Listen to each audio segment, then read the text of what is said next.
I mean, we didn't expect anything less. I mean, this was the big discrepancy matchup between the two teams. You've got a team that's obviously weaker on paper, have got here through some interesting picks and a long road that they didn't get here being lucky. They got here with fantastic team play, but you're just going up against the team that's just won the Irish Nationals, the best team in Ireland. They qualified for a qualifier beforehand. I think they qualified for the EGL offline qualifier, and they were about to go toe to toe with the likes of FM. And to be honest, United have proven. I think they've even beaten FM before in a game. So United are no small dogs on the UK and Irish League of Legends scene. But obviously Northumbria are just this unknown team from the university scene. But honestly, I know that game was an absolute whitewash. But I so much props to them for coming out and playing like they did, because if anything, it's been fantastically entertaining. Yeah, it's been absolutely amazing. We guys, don't go anywhere. We will back very, very shortly with Game 2 of this Best of 3 series. Winner, if Unite win, they will end up taking the last Riot Games Four Nations qualifier spot to go with the top 8 teams. But we never count out Northumbria. They are the diamond in the coal. They have so much potential to bring out something crazy, something mad that might work out. Don't go anywhere, guys. We'll be right back.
Alright, ladies and gentlemen, we are back from our small break. We will be going into Game 2 of this best of 3 series between Unite Gaming and Northumbria University. The game, let's call a spade a spade. It was incredibly one-sided in the first game, but can Northumbria bring out one of those pocket picks that we've always loved to see them do? Can they bring up a little bit of a shake-up in this? I don't know. I like to always try and be impartial when I'm doing these kind of things, but the way Unite played and the massive skill difference that we saw between those two teams there, it just doesn't look like I'll go any other way. I don't know whether Unite are ones for a little bit of messing around, picking some fun picks, but we could potentially see them run a bit more of a fun composition this time round. But I'd hope to see something quite serious, because I think treating Northumbria with the respect of any other team that you'd give is something that I think is paramount. But Northumbria, on the other hand, I'd actually quite like to see a bit of a fun composition come out from. So just because I think that's the best chance they have of pulling something out of the bag. Yeah, I obviously Unite will be looking at this as they are literally. This is potentially the last game for them to go through as the last team into the Four Nations last day online qualifiers. This is their last chance. They got into the EGL online bit, or the offline bit, but obviously couldn't attend as it being in Manchester, them being a Irish-based team. They, made it through a couple of ESLs, didn't quite get there. They didn't quite get through the MCM one, but they've always been there, always knocking on the door, making sure that, they were being heard. They were just kind of slowly building up. And honestly, I imagine, with the picks coming out, the exact same bands for, exact same bands for Unite on the blue side, and they see Syndra, Graves, and Morgana very, very quickly for Northumbria on the purple or red side, whichever you prefer. I just feel like, they're going to take this very, very seriously. They are the last team to, maybe qualify. Scion wasn't banned. Boosh going to take that immediately. Oh, Boosh takes the Scion out, and that he is a fantastic top lane Scion player. He's not had that one banned against him, and here we come from the Northumbria picks. What are we going to see? I want to see Urgot. I want to see... it looks serious. Oh no, the Jarvan being taken away from Razor and the Lucian being taken away from Hustlin, so they are taking this just as seriously as Unite are. Yeah. You need to be careful though, because you can't... Hustlin is one of the... And Razor, as I said earlier in the game one, they are people. They used to be players that you could just pick and ban out, but they're not anymore. Yeah. They've worked on their champion pools. They've actually gotten significantly better, and I imagine that Hustlin will go with Corky now, as he loved Corky during the Gaming Leagues of Ireland National Championships there a few weeks back. Something he's very, very comfortable on. They might lock in the Coco Box's Janna as well, and just keep that kind of sustain high poke, high damage lane going.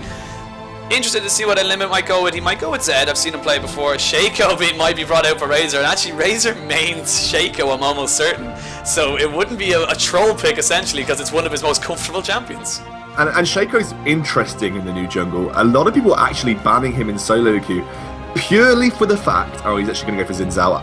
I won't continue with the Shaco point, but essentially counter jungling, kill a very low champion at the buff, and Shaco can essentially get a free kill if he takes Ignite. But Xin Zhao is a fantastic champion at the moment.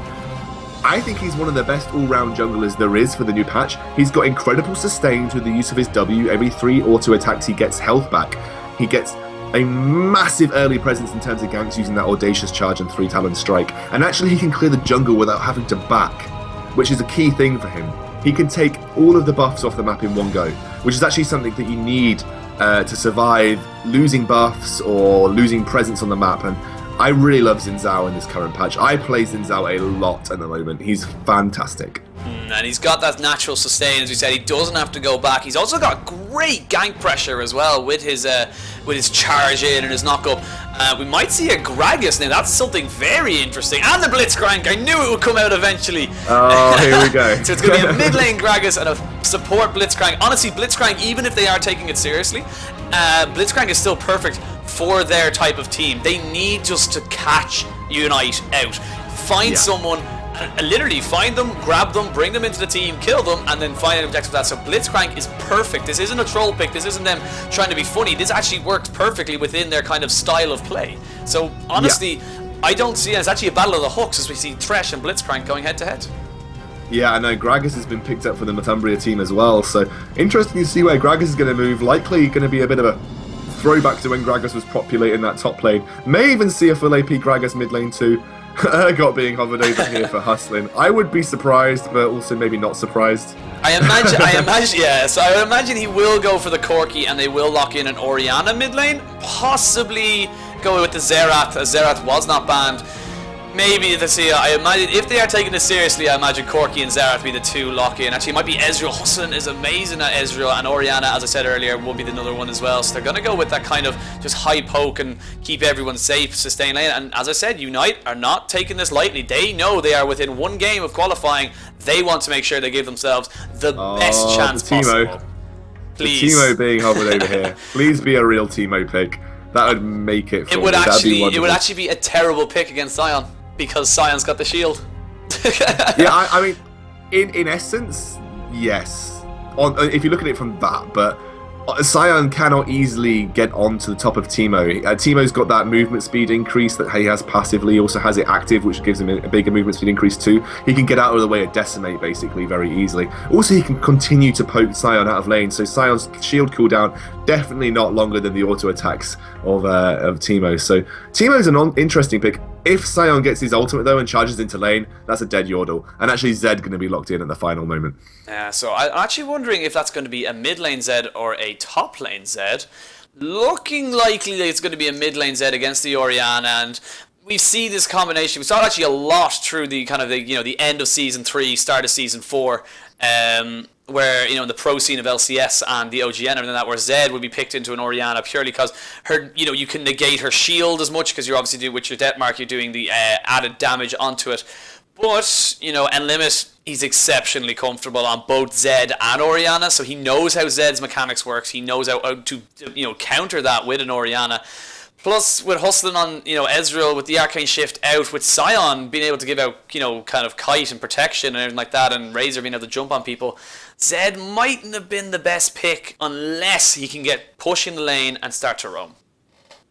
Yeah, I mean, to be honest, Zed has a very tough time against Orianna, especially in the early game. Unless you're hitting those shurikens left, right, and center, it's a little bit more difficult to get the damage down. And obviously, Orianna's got a lot of tools in her kit to harass Zed before 6, and even when she does hit 6, I see a lot of Oriannas take 2 points in Command Protect just to provide that a little bit of extra buffer against the Zed ultimate. I don't imagine Enlimit would warrant putting it in for himself unless he's really starting to struggle, but I don't imagine Enlimit's going to struggle, so that point is null and void. And Hustlin and Coco Pops in the bot lane with a Thresh Ezreal lane, probably a particularly strong lane for them. I know Coco Pops likes to play a bit of Thresh, so he's a pretty decent hook on, I was about to say hooker, but switched that I was trying to say Coco Pops hooker capper, so no, he's got a pretty decent hook on him. I'm interested to see Cherry Bonbon. Obviously, like you said, the best way the Northumbria have got a chance of winning here is going for these really crazy picks, trying to pick off someone, then take an objective, pick off someone, then take an objective. And Blitzcrank is the champion to do that. We'll have to see if they've got the metal in them to go up against these Irish warlords. The Irish warlords, the Irish Celtic warlords to you, going up against the mighty Iron Age English, as I like to say, because they've got a lot of armor on them as well. So, but again, yeah, they're looking to try and get Blitzcrank. They actually might go. I'd be surprised if they didn't now, but because they've actually got a pretty solid level 1, so I'd be very surprised if they don't go with a very aggressive invade. Try find someone out. If they can if they can catch anyone, they'll probably kill them. So it's a decent enough opportunity for them to get some early gold into their pockets, get some early pressure down, and to maybe put a little bit of fear into Unite. But we have talked about it many a time in the last game. Unite are one of the top tier teams right now. They are, so much. There's so much synergy with this team. They've been in the Irish esports scene for a very, very long time, under many an alias, from Elysium, from all these different names that they used to be. They're just not going to fall for something. I think as something as blatantly obvious as a Blitzcrank hook or something like that. And I find actually when it comes to laning phase, a Blitzcrank hook missed is actually worse than sometimes not throwing it out, because the fear of it is almost better than if you miss. Yeah, I mean, right now, Northumbria are going to be thinking we need to sort of make these plays, and it's all going to be on Cherry Bonbon if he can make those hooks, like you were saying. He's going to be looking to make hooks in lane against Hustlin, but obviously Hustlin, again, we saw it with Shawsy in the last game, so the last best of 3. That animation stacking you can get with the Arcane Shift, you're never going to get hooked if you're on point. So it's going to be difficult. They're going to be going for Cocoa Pots, but if you're hooking a Thresh into you, just going to give him more potential to get a good flay and a counter hook of his own onto Jokers. So again, Unite, they hold all the cards in this game. I've never seen a Gragas Scion matchup in the top lane. I'm really looking forward to seeing that one, actually. And we know that Bush is a fantastic Scion player, so that's really going to be where the key swings for this one. And I mean, I'm just excited, to be honest. This potentially is the last game, and we'll see our final team qualify for the Riot Four Nations Championship. Yeah, this will be the end of the weeks of grinding for all of these teams, starting all the way back in August with the first team, which was, I believe, Perilous Rift, as they're now known, qualifying at I-52, and now we're here at the very start of December with the final team vying for their final game to get them into the Four Nations, and Unite have everything to play for here. Yeah, absolutely everything. And Northumbria, can they play the upset card effectively? Can they bring it back to a game 3? And honestly, I don't doubt any player, any team or player who has gotten this far in the competition is never to be underestimated, never to be valued or anything like that, because they can make those plays happen. And I think Unite realised that and have gone with some pretty solid picks of their own. We are going to see the guys level of the game 2 of this best of 3. Unite are just one win away from the clinching that last Riot qualifier place in the Four Nations. With hand Northumbria clasp onto the last rope of hope and keep going on as they push to try and get from 69th in the Null to 8th in the UK and Ireland. We are on the Rift, and level 1's possibly going to see one from Northumbria. I think there's been a problem. That's not Blitzcrank. Oh no, you're right. It's definitely not Blitzcrank. Definitely. I apologise to everyone watching. It had to happen at some stage. But actually, something I'd like to I always like to commentate on is the Targon's Brace, or the Relic Shield, I should say, on to Thresh. Isn't easy to actually proc off, because his auto attack is counted as a range, so he doesn't get that execute. Yeah. I'm not sure, actually. I think... Oh, no, sorry.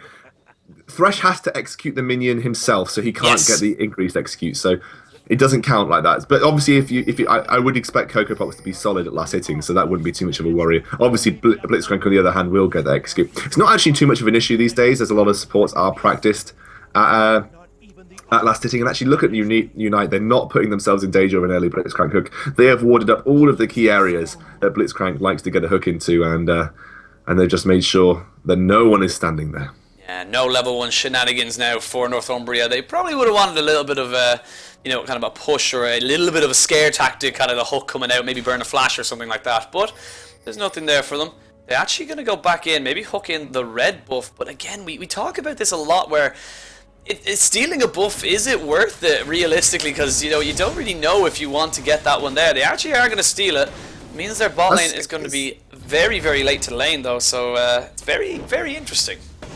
Interesting one, yeah. And actually it's going to leave Razor probably thinking where the hell his jungle's gone at this point. And gives the Northumbria jungler, Bob Knob, a little bit of an advantage here. He's going to go ahead and get some damage down, but he won't have the passive from the minions. He smited the enemy red buff. He won't have the passive from that Gromp, so he won't be doing magic damage on getting hit. So going to be a little bit more difficult for him to clear the jungle out. He's going to be taking a little bit more damage too. I wonder if Reisner will respond with a red buff invade of his own. I highly doubt it, to be honest. I think he's going to want to secure his own blue and then continue to farm the jungle. Obviously, he's got a lot in his kit that red buff aids, but isn't necessary for him to make presence across the map. Yeah, but then again, he is a Xin Zhao, so, and if we look at the health bars, you know, he's not, you know, at a disadvantage really, and you know, blue buff was taken there by Bob Knob, you know, and Razor is just taking out things. Hook comes out, and it's missed again, and things like that are going to be difficult for this bot lane of Northumbria to deal with, because, as I said, it's better to not throw your hook out than miss it, because then you know there's a 13-second window, or you know, potentially lower or higher. Roughly, I'm not exactly sure of the cooldown. Let's just breeze over that. Casting at its finest, ladies and gentlemen. This is why I'm play-by-play, and this is why you are colour. Potentially lower, potentially higher. It's actually 19 seconds, and he gets the hook. He gets the hook, but it's a level 2 Cocoa Pops, and I don't think it's really something that they get the hook back. So Cherry Bonbon and Cocoa Pops trading hooks back and forth. They end up trading the harass pretty damn evenly, and as you said, you know, they did go straight to Zinzai, went straight to his blue buff, so he's not going to be able to pick up that one, or pick up a red buff. So that's a 3 buff start for Jarvan. That's a pretty decent start for Bob Knob, able to hit that level 3, but so is Razor. I think he might just farm up a little bit, keep going, and maybe look for something in this top lane. But Sion is pretty damn safe with that Tribush warded.